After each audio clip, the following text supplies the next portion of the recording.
Salut les amis, vous êtes bien sur la chaîne Team Smile 24.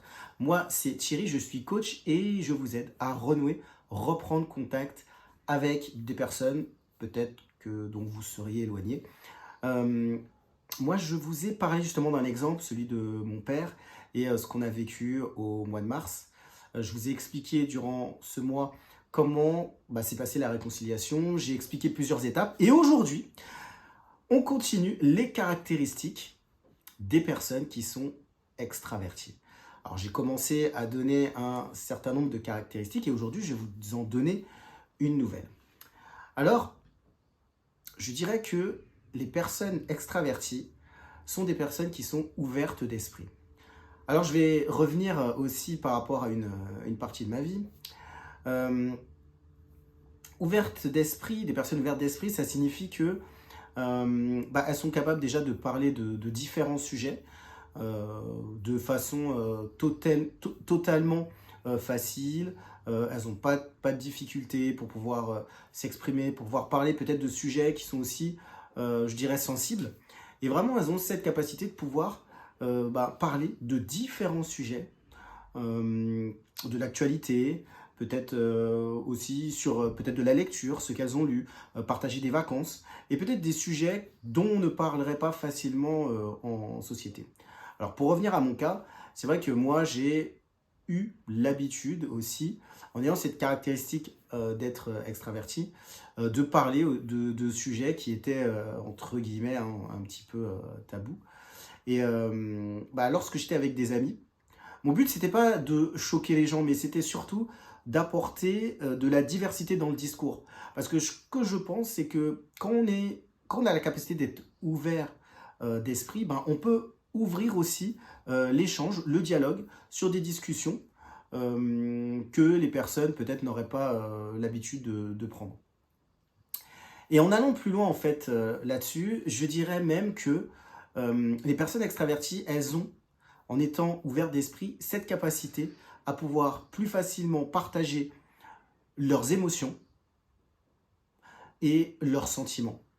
Parce que lorsque vous prenez certains sujets, c'est peut-être plus facile de mettre de l'affect quand on est une personne extravertie que quand on est une personne qui est des personnes qui ont plus de la réserve, qui ont plus de difficultés de parler de certains sujets. Par exemple, il y a un sujet que moi en tout cas j'ai eu l'occasion d'évoquer, c'est l'esclavage. Et c'est vrai que c'est pas un sujet dont on va parler très facilement en société. Parce que certains, peut-être que ça les a touchés de façon plus personnelle, et puis d'autres, ça les touche moins.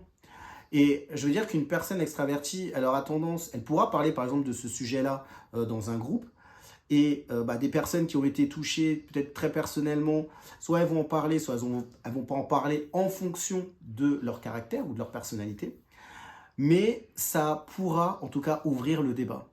Et je trouve ça bien en fait de pouvoir ouvrir le débat dans certains cas, lorsque c'est possible, et de permettre à tout le monde de s'exprimer. Maintenant, je dirais quand même une chose, parce que je pense que c'est important aussi d'apporter des nuances, c'est que si vous êtes extraverti et que vous avez la capacité de pouvoir apporter, ouvrir le débat, ouvrir du dialogue sur certains sujets, il faut aussi toujours quand même évaluer les sensibilités des uns et des autres. Il m'est arrivé d'être dans des groupes et je me rendais quand même compte qu'il y avait des personnes qui n'avaient pas cette faculté à pouvoir parler et que ça les touchait profondément.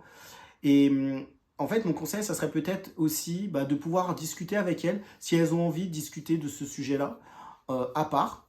Et peut-être que ça pourra leur permettre aussi d'échanger sur ce sujet de façon beaucoup plus simple et puis de façon beaucoup plus libre autre que dans un groupe.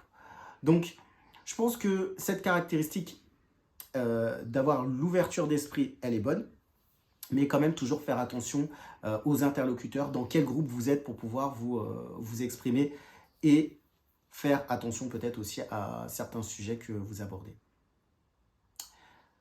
Comme d'habitude, j'ai mis en bas de cette vidéo des créneaux pour pouvoir me joindre.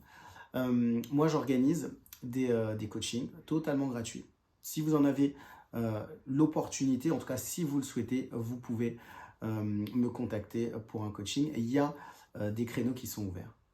Je tiens à préciser également que il y a un espace de discussion. Ça veut dire que si vous souhaitez aussi discuter de tous les sujets que j'aborde, vous pouvez aussi en parler en bas de cette vidéo. Le fait de partager vos ressentis, vos commentaires, peut-être à ce que vous êtes en relation avec aussi des extravertis, peut-être que vous êtes vous-même introverti, peut-être que vous avez une expérience que vous souhaitez partager, et dans ce cas-là, faites-le, mettez-le aussi en bas de cette vidéo. Je pense que lorsqu'on est une communauté, le but c'est de pouvoir s'enrichir et de partager aussi nos différentes expériences. En tout cas, moi, c'est ce que je souhaite au travers de cette chaîne. Les amis, c'est tout pour aujourd'hui. C'était encore un plaisir. Je vous dis à très bientôt sur Team Smile 24.